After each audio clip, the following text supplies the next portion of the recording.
कि जो तुम्हारी संरक्षा के लिए जो सेना है उसमें तुम्हारा कोई अधिकार नहीं है, क्योंकि वो उसकी संरक्षा के लिए सैनिक का काम करते हैं। लेकिन हमारे हक अधिकार की सुरक्षा संरक्षा करने वाले जो सैनिक है वो कहते हैं कि तुम्हारे यहां सैनिकों में कोई जगह नहीं है। यानी कि हमारे हक अधिकार के लिए दुश्मन कहता है कि तुम्हारी जरूरत नहीं, हम ही सुरक्षा करेंगे। इतिहास में दुश्मनों ने हमारी कितनी सुरक्षा की है बताने की जरूरत नहीं है। साथियों, ये मामला कि हमारी संरक्षा के लिए जो हमारे अधिकारों की संरक्षा लगे कोई नीति नहीं बन रही है, वो नीति इसलिए नहीं बन रही है क्योंकि जो नीति बनाने वाले लोगों की नीयत ठीक नहीं है। मामला नीयत का है और नीयत को समझना बहुत ज्यादा जरूरी है, क्योंकि अगर किसी चीज की सही स्थिति जाननी है तो उसके पीछे की पृष्ठभूमि को जानना बहुत ज्यादा जरूरी है। सन 1947 में जब ब्रिटिश पार्लियामेंट में जो इंडियन इंडिपेंडेंस बिल है, जो स्वतंत्रता बिल है, उस पर चर्चा हो रही थी, तो उस समय वहां के जो प्रधानमंत्री थे विंस्टन चर्चिल, जो भारत में उस समय के जो आर्य ब्राह्मण थे उनकी स्थिति देख चुके थे, पूरा तक को वो देख चुके थे कि बाबा साहब जिन हकाधिकारों के लिए वो लड़े उनको मिलने के बावजूद भी किस किस तरह से उन्होंने छीन लिया, तो वो पृष्ठभूमि उनके ध्यान में थी। तो मिस्टर चर्चिल ने कहा कि ये जो आजादी जिनको आप देने जा रहे हो तथाकथित लोगों के हाथ में, ये क्या करेंगे। उन्होंने ये चीज पहले ही लिख के रख दी, जैसे कि बाबा साहब भी उस चीज को पहले से ही बोल चुके थे और वो चाहते थे। गांधी जी के साथ डिबेट आप लोगों ने बहुत सारी सुनी होगी कि भाई हम दोहरे गुलाम हैं, उधर की आजादी आती है नहीं आती हो बाद में देखो, पहले तुम हमको गुलाम करो। लेकिन वैसा हुआ नहीं।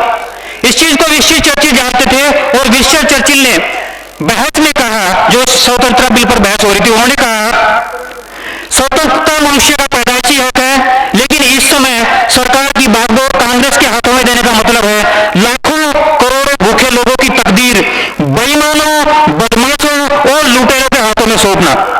कांग्रेस के सभी राजनेता निम्न चरित्र बल के होंगे और केवल दिखावी पुतले होंगे। वे मीठी जुबान रखेंगे लेकिन दिल के काले होंगे। एक बोतल पानी या रोटी का टुकड़ा भी टैक्स से नहीं बच पाएगा, केवल हवा ही मुफ्त होगी। ये चर्चिल कोई भविष्यवक्ता नहीं थे, लेकिन जो हमारे ऐतिहासिक दुश्मन है वो उनकी नीयत को पहचानते थे। यही चीज बाबा साहब पहले कह चुके थे कि आजादी में जो गुलामी में जिनकी हमें बातें सहन नहीं होती, इस तथाकथित आजादी में हमको लातें सहन करनी पड़ेगी। और जब हमको तो ये तथाकथित आजादी जिसको वो मानते हमको हम नहीं मानते हमें मिली है, जब ये आजादी मिली सबको पता है कि जो पहला पार्लियामेंट चुनाव हुआ उसमें 60% ब्राह्मण 1952 में चुन के आए और पहली ही पार्लियामेंट पे ब्राह्मणों का कब्जा हो गया। लेकिन हमारे लोगों को यह मालूम नहीं है कि पहली ही सुप्रीम कोर्ट जो कि फेडरल कोर्ट से कन्वर्ट हुई थी, उसमें 7 जज थे उस समय के। 7 जज में से 6 ब्राह्मण थे, एक फजल अली को छोड़ के 7 के 6 ब्राह्मण थे।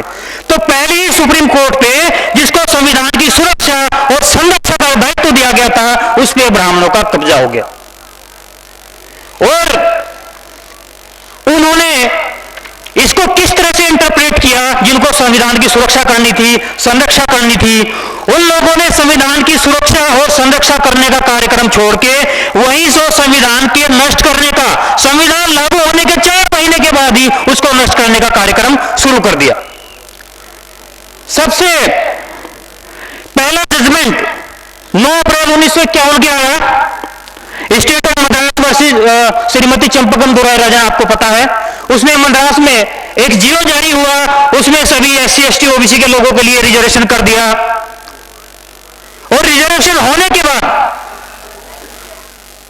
सुप्रीम कोर्ट में चैलेंज हुआ। सुप्रीम कोर्ट में चैलेंज जो हुआ तो उसमें सुप्रीम कोर्ट में जो बैठे हुए लोग थे, हमारे सुरक्षा का जिन्होंने काम करना था, जो आर्टिकल 14 इसलिए बनाया गया था कि इनके साथ सदियों से भेदभाव हुआ है, भविष्य में नहीं होना चाहिए था, उस आर्टिकल 14 का उन्होंने मिस इंटरप्रिटेशन किया। उसको जीव को कहा यह कम्युनल जीव है और यह नहीं चल सकता है। तो पहला ही 9 मई संविधान का जो पहले ही संरक्षण का काम है, हमारे जो अधिकार के छीनने का कार्यक्रम था वो शुरू हो गया। यहां तो छोड़िए, इसके बाद दूसरा जजमेंट आया 1951 में ही। यहां बिहार के बहुत सारे लोग होंगे, बिहार को लोगों की यह मालूम ही नहीं उनकी गरीबी किस वजह से है। बिहार की गरीबी का केवल और केवल अगर कोई कारण है तो उस समय के वहां 6 ब्राह्मण जो जज बैठे हुए थे सुप्रीम कोर्ट में, वो 7वां भी बल्कि आप लगा दिए, वो 7 के 7 थे। कामेश्वर प्रसाद, ये एक जजमेंट है, state of Bihar versus Kameshwar Prasad, ये दरभंगा के राजा थे। तो जैसे कि सभी राज्यों में मध्य प्रदेश और उत्तर प्रदेश और सब में जमींदारी एबोलिशन का जो कानून लागू हुआ, तो बिहार में जो भी खदानें थी, जो खनिज के बड़े बड़े वो जगह थी, वो सब की सब वहां भी एक भूमि सुधार कानून जो है लाया गया।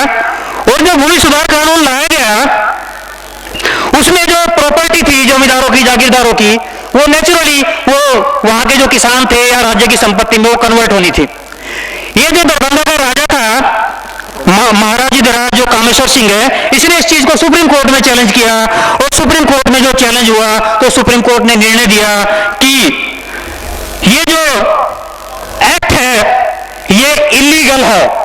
ये इलीगल क्यों है? क्योंकि आर्टिकल 19 की क्लोज 1F में सबको संपत्ति रखने का अधिकार है, तो आप इन जमींदारों की, जागीरदारों की संपत्ति कैसे ले सकते हैं? जबकि यूपी में, मध्य प्रदेश में और बाकी राज्यों में यह एक्ट लागू हुआ था। क्या कहा कि जमींदारों को जो हम मुआवजा दे रहे हैं बहुत नॉमिनल है, बिल्कुल कुछ भी नहीं है। जबकि बाकी राज्यों में भी लगभग उतना ही था। ये एक्ट यहाँ पे जो इन्होंने जो संविधान का जो जमींदारी एबोलिशन का एक्ट लाया था, इसको सुप्रीम कोर्ट ने पूरा निरस्त कर दिया इलीगल कहते हुए। और कमाल की बात यह है कि इस केस में बाबा साहब ने पैरवी की है। किसी को मालूम नहीं होगा, मैं केस पढ़ रहा था तो बाबा साहब ने इस केस में पैरवी की है। एक्ट इलीगल साबित हुआ। और जो बिहार के बैठे हुए जो सामंतवादी थे, जो ब्राह्मण थे, दोबारा आज तक, तब से लेकर 1951 से लेकर आज तक उन्होंने इस एक्ट को दोबारा लाने की, पास करने की हिम्मत नहीं दिखाई। नीयत नहीं थी। वो खुद भी यही चाहते थे और जो सुप्रीम कोर्ट में उनके जो ब्राह्मण भाई बैठे थे वो भी यही चाहते थे। तो साथियों, बिहार की गरीबी का कारण ये है, एक जजमेंट 6 लोगों ने पूरे जो बुद्धा का बिहार था उसको भुखमरी की कगार पे ला दिया, एक जजमेंट ने। आज हमारे बुद्धा के बिहार के लोग जो समृद्ध थे वो भुखमरी के लिए पंजाब में खाना खाने, रोजी रोटी कमाने जाते हैं, दूसरे स्टेट में जाते हैं, दूसरे लोग उनको बिहारी कह के गाली देते हैं। तो बुद्धा का जो बिहार था, उसकी जो समृद्धता थी, उसकी जो रिचता थी, वो सब चली गई। इसके अलावा ये 2 जजमेंट मैंने आपको बताया कि किस तरह से मिस इंटरप्रिटेशन ये हुआ।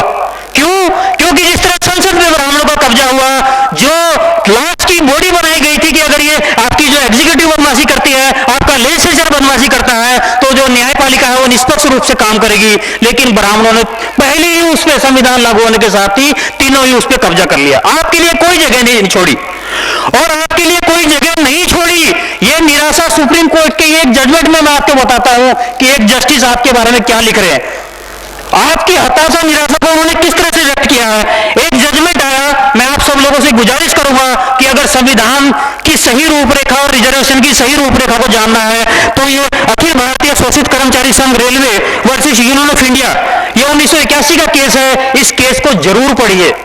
अगर संविधान में आरक्षण की व्यवस्था को जानना है तो इस जजमेंट को पढ़िए।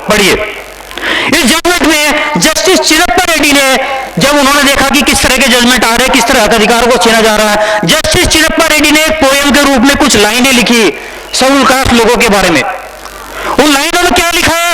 दर्द लिखा कि इनको एग्जीक्यूटिव कुछ नहीं देने वाली, इनको लेजिस्लेचर कुछ नहीं देने वाला, यहां तक कि इनको जुडिशरी कुछ नहीं देने वाली। उन्होंने कहा जिस तरह के फैसले हो रहे हैं, क्योंकि वहां पे भी रिजर्वेशन चैलेंज किया गया था, उन्होंने कहा कि रिजर्वेशन में इस तरह के लोग चैलेंज कर रहे हैं कि जो अपॉर्चुनिटी की समानता का मामला है वो SC/ST के जो लोग हैं इनके खिलाफ उसका इंटरप्रिटेशन हो रहा है। और ऐसी स्थिति में जो SC/ST के जो माता पिता हैं, अनुसूचित जाति जनजाति के लोगों के माता पिता हैं, वो केवल अपने बच्चों को ये कह सकते हैं वो भी विलाप करते हुए, दुखी होते हुए ये कह सकते हैं, एक इंग्लिश में उन्होंने लिखा, पहले पढ़ देता हूं। Hush my child, don't cry my treasure, weeping in vain, for the enemy will never understand our pain, for the ocean had its limits, prisons have their wall around, but our suffering and our torment have no limits, have no bound.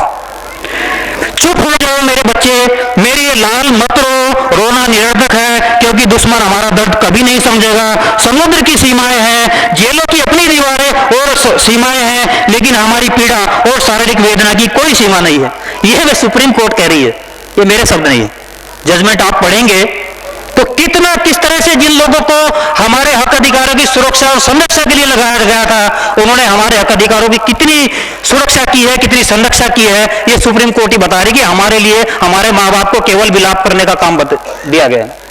साथियों, उन्होंने हमारे हक अधिकारों के लिए हमारे बाबा साहब ने जो प्रोविजन किए उनको लागू नहीं किया, अलग बात है। उस समय जो कांग्रेस ने हमारे पूना पैक्ट के समय में जो हमको आश्वासन दिए, वहां तो छोड़ो, संविधान जब लागू हुआ उसमें जो आश्वासन दिए गए थे उनको भी जवाहरलाल नेहरू ने जब कॉन्स्टिट्यूशनल जब 26 जनवरी 1950 को फॉर्मल रूप से संविधान, जो कि पहले फेडरल कोड था, उसको लागू करना था, तो जवाहरलाल नेहरू ने स्पीच करते हुए बताया और न्यायपालिका की सीमा बताई और ये कहा कि जो कोई भी समुदाय अगर नीचे है और उसके लिए कुछ करना है तो उसमें जुडिशरी बिल्कुल बीच में नहीं आएगी, उसको अपनी सीमा में रह के काम करना पड़ेगा और कतई भी सीमा से बाहर नहीं जा सकते। अगर हमको किसी समुदाय के लिए कोई बेनिफिशियरी वर्क करना है तो judiciary in no way can stand in the way of the programme. मैं चूंकि समय की बहुत कमी है, हिंदी में उनकी स्पीच पढ़ रहा हूं। उच्चतम न्यायालय और न्यायपालिका सभी वर्गों का प्रतिनिधित्व करने वाली संसद की संप्रभुता के निर्णय के समक्ष खड़ी नहीं हो सकती। सुझाव कहा है कि उच्चतम न्यायालय न्यायपालिका सभी वर्गों का प्रतिनिधित्व करने वाली संसद की संप्रभुता के निर्णय के समक्ष खड़ी नहीं हो सकती और संसद पर हावी नहीं हो सकती है। यदि हम इधर उधर कुछ गलत होते हैं तो न्यायपालिका हमारी गलती को चिन्हित कर सकती है, लेकिन मौलिक और अंतिम निष्कर्ष यह है कि जहां पर समुदाय के भविष्य का संबंध है तो कोई न्यायपालिका रास्ते में नहीं आ सकती है। पूरा संविधान संसद की देन है। यह स्पष्ट है कि कोई न्यायालय या न्यायिक व्यवस्था थर्ड हाउस के रूप में कार्य नहीं कर सकती है। यह न्यायिक व्यवस्था थर्ड हाउस के रूप में, करेक्शन के रूप में कार्य नहीं कर सकती है। यह आवश्यक और महत्वपूर्ण है कि इस सीमा के तहत ही न्यायपालिका को अपने कार्य करना चाहिए। यह मैं नहीं कह रहा हूं, यह उस समय के जो प्रधानमंत्री है वो कह रहे हैं। और वो भी जब संविधान जिस दिन सुप्रीम कोर्ट का पहला दिन है, जिस दिन कोर्ट को फंक्शन करना है, उनकी सीमा बताते हुए ये स्पीच कर रहे हैं। साथियों, हमारे बाबा साहब, क्योंकि ये स्पीच बहुत लोगों को मिली होगी, सवाल मुझे भी पता नहीं कैसे मिली, मेरे पास कुछ सुविधाएं हैं, उसका मैं फायदा उठाया।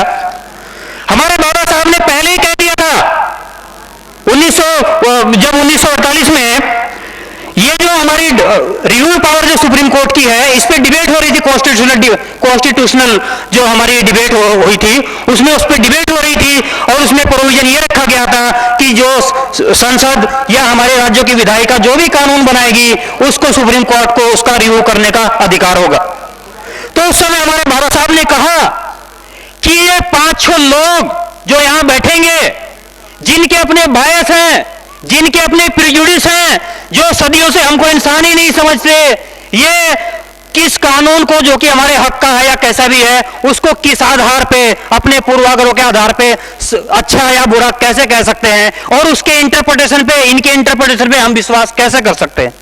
3-4 लाइनें पढ़ देता हूं क्योंकि इंग्लिश में है। बाबा साहब ने कहा, I don't see high 5 or 6 gentlemen, यानी कि जजेस, in federal or supreme court examining laws made by the legislature and by dint of their our individual conscience or their bias or their prejudice be trusted to determine as to which law is good and which law is bad.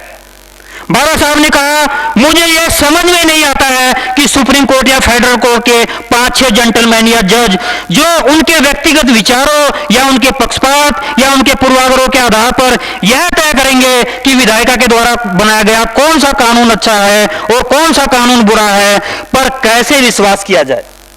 यह हमारे बाबा साहब का कहना था। हमारे तथागत बुद्धा ने जब दुनिया के उद्धार का काम अपने हाथ में लिया तो अपना ऑब्जेक्टिव रखते हुए कहा, बहुजन हिताय बहुजन सुखाय। एक तरह के एक स्लोगन रूपी वो दिया, बहुजन हिताय बहुजन सुखाय। लेकिन जिस दिन सुप्रीम कोर्ट ने काम करना शुरू किया, पहले ही दिन एक मोटो है सुप्रीम कोर्ट की साइट पे जाके देखना, क्या मोटो दिया है, यथा धर्मस्ततो जय, धर्म की जय हो, धर्म की जय होगी। अब धर्म में आपका क्या स्थान है बताने की जरूरत नहीं है। जिस धर्म की वो जय की बात कर रहे हैं उस धर्म में आपका क्या स्थान है आपको पता है। मनुस्मृति में आपका क्या स्थान है यह भी आपको पता है। तो साथियों, इन लोगों ने जिनको सुरक्षा और संरक्षा की जिम्मेदारी दी गई थी, उन लोगों ने केवल और केवल धोखेबाजी की है। एक चीज मैं और आपको बताना चाहूंगा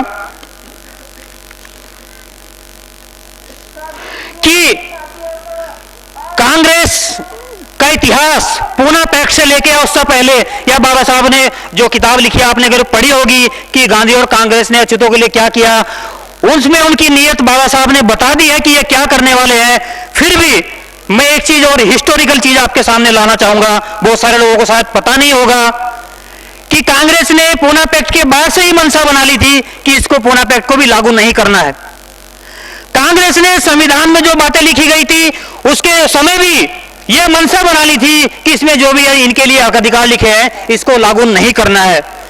फिर भी धीरे धीरे उनको लगा कि ये लोगों में चर्चा हो रही है कि इनके हक अधिकार संविधान में लिखे हैं, ये कोर्टों में आने लगे हैं, ये अपने हक अधिकार को पहचानने लगे हैं और कुछ राज्यों में इनके हक में, इनके पक्ष में कुछ छोटे मोटे कानून बनाने जाने लगे हैं कि इनको थोड़ा बहुत रिजर्वेशन मिले सर्विसेज में, एजुकेशन में।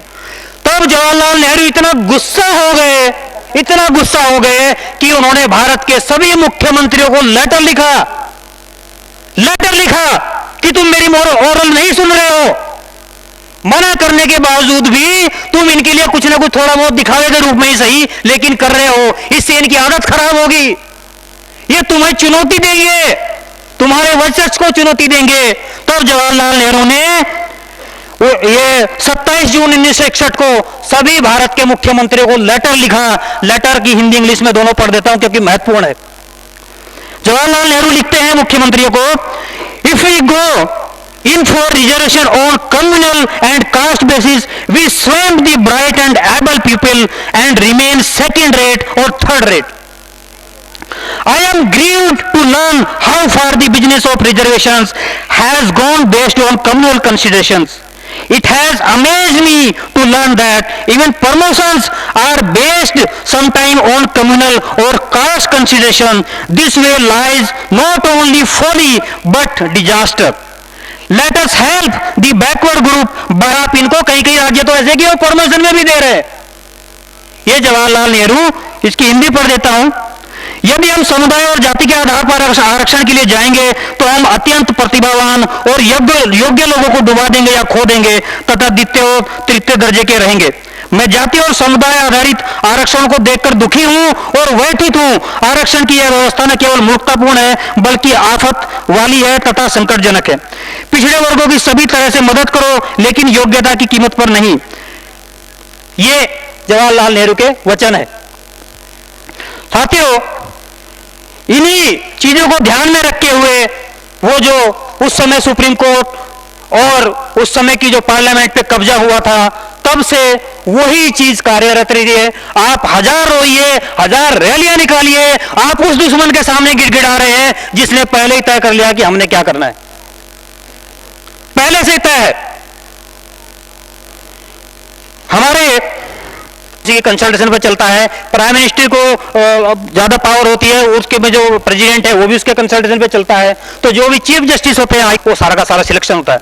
हमने आरटीआई में पूछा लॉ मिनिस्ट्री से, हमने पूछा क्या हाई कोर्ट में जजेस की नियुक्ति के समय जो बार होती है कंसर्निंग बार हाई कोर्ट्स की या डिस्ट्रिक्ट बार की, किसी से कोई प्रतिवेदन किसी तरह का लिया जाता है या इतिहास में आज तक लिया गया है?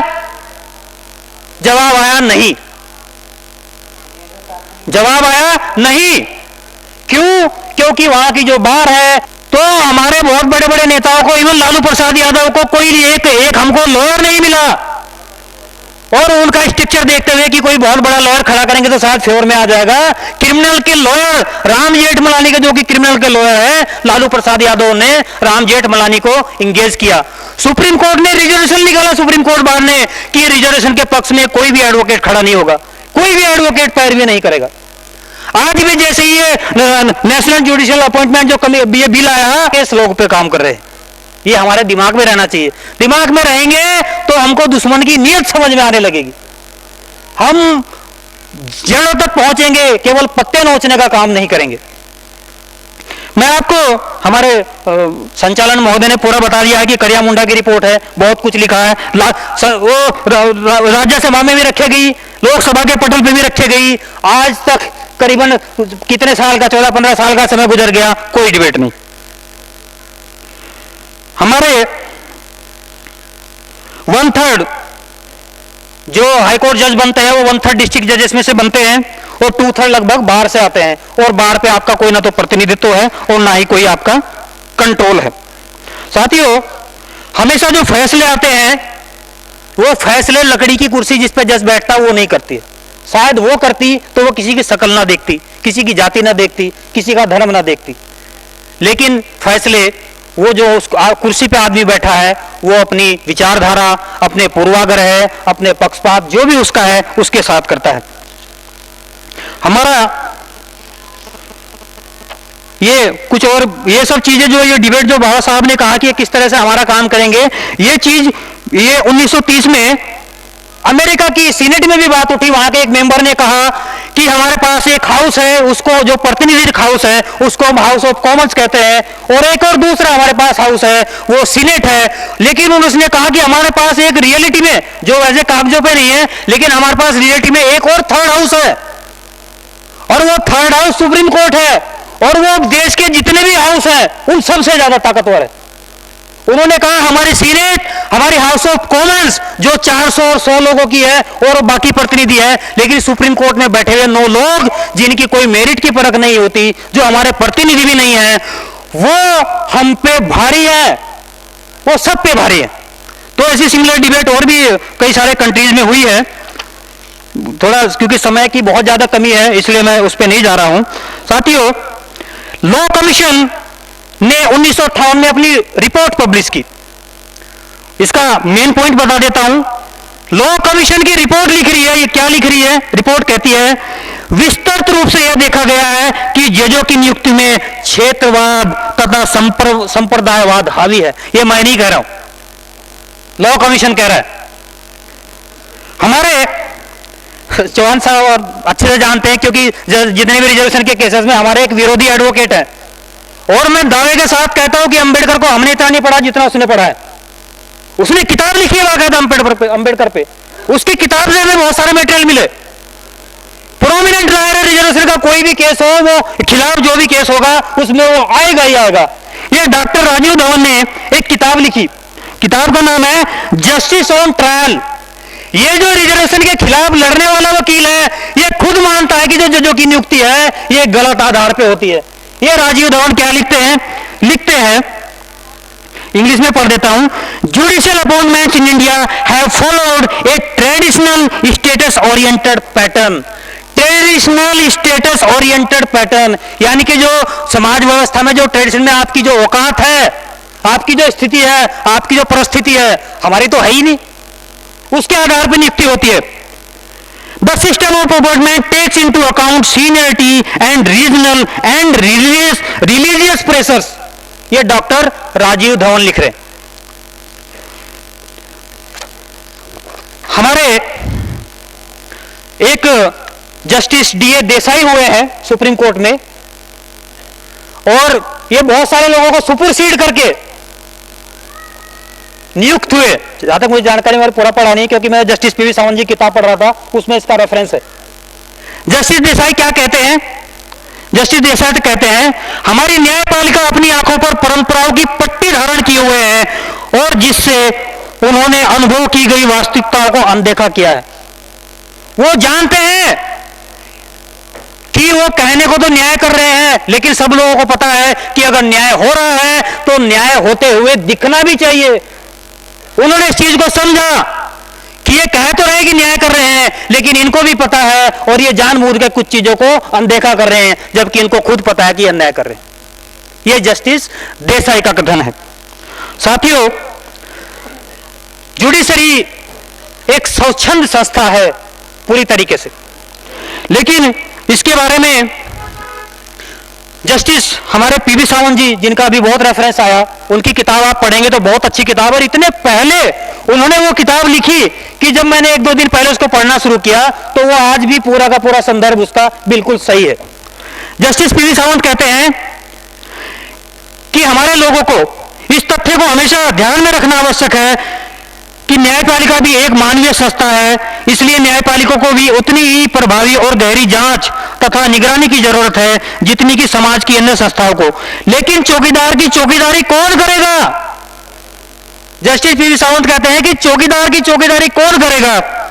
सभी व्यक्तियों या संस्थाओं के गलत कार्यों की शिकायत न्यायपालिका से की जाती है, लेकिन न्यायपालिका के गलत कार्यों को दुरुस्त करने के लिए कोई नहीं है सिवाय जनता के। जस्टिस पीवी सावंत जी ने बता दिया है कि ये करेक्शन हमें ही करना पड़ेगा। मत डरिए, कंटेम्प्ट क्या करेंगे, कुछ नहीं होने वाला। अगर आपको अपने हक अधिकार बचाने हैं तो आना तो पड़ेगा, फिर डरने से काम नहीं चलेगा। साथियों, और बहुत सारी चीजें हैं, बहुत सारे रेफरेंसेस हैं। कुल मिला के मैं आपको बता देता हूं कि जो भी जजमेंट आते हैं, बहुत सारे हमारे सुप्रीम कोर्ट के जजेस, अमेरिका, इंग्लैंड, बहुत सारे जजेस ने कहा जो हमेशा जज होता है उसके फैसलों पे उसके पूर्वाग्रह, उसकी विचारधारा, उसके बायस 100% हावी रहते हैं। मैं नहीं है, मस्ट है, 100% हावी रहते हैं। बहुत सारी कोटेशंस है, यहाँ के जजेस की भी है, विदेशों के जजेस की भी है, लेकिन समय की चूंकि कमी है इसलिए मैं आपको नहीं बताना चाहता हूं। एक छोटी सी चीज मैं जरूर बताना चाहूंगा कि जैसे ही वो कामेश्वर प्रसाद का जो केस आया बिहार में 1951 में, जिसकी वजह से आज वहां गरीबी है, तब 1908 में जो सरकारी जमीन थी जिन उन्होंने कब्जा के रखी थी, 1908 की जो लिमिटेशन एक्ट था उसमें उनकी जमीन अगर हम छुड़ाना चाहे तो उनके खिलाफ केस लाने के लिए लिमिटेशन जो थी वो 60 वर्ष थी। लेकिन चूंकि सारी जमीनों पे कांग्रेस के और वो बाकी ब्राह्मणी वर्गों ने पूरा कब्जा किया है, तो उन्होंने कि उनका कब्जा बना रहे, उन्होंने 1963 के लिमिटेशन एक्ट में संशोधन किया और केस लाने की सीमा केवल 30 वर्ष कर दी। यानी कि जो उनके अवैध कब्जे बने हुए थे वो उनको वैलिड कर दिया एक कानून बना के। किस तरह कानून बनते हैं आपको पता भी नहीं चलेगा, वो पूरे के पूरे आपके खिलाफ बनते हैं। साथियों, एक चीज मैं छोटी सी आपको कहना चाहूंगा, समय का अभाव है, वो ये है कि हमारे लिए दिखाने के लिए सब कोई करता है, हर कोई कहता है आपके लिए न्याय करेंगे। हमारे दुख से कुछ तो इतना अच्छा अच्छा बोलते हो दुखी होके, ऐसा लगता है कि यार इतना दुखी तो मैं भी नहीं है, बेचारा कितना दुखी है। इतना दिखावा करते हैं वो लोग जो हमारे हक अधिकार छीन रहे हैं, इतना दिखावा करते हैं। लेकिन मैं अपनी 2 लाइनें कहकर अपनी बात समाप्त करूंगा। कुछ लोग हमारे दुख से यूं परेशान हो गए, कुछ लोग हमारे दुख से यूं परेशान हो गए कि हम तड़पते ही रहे और वो महान हो गए। जय भीम, जय मूल निवासी।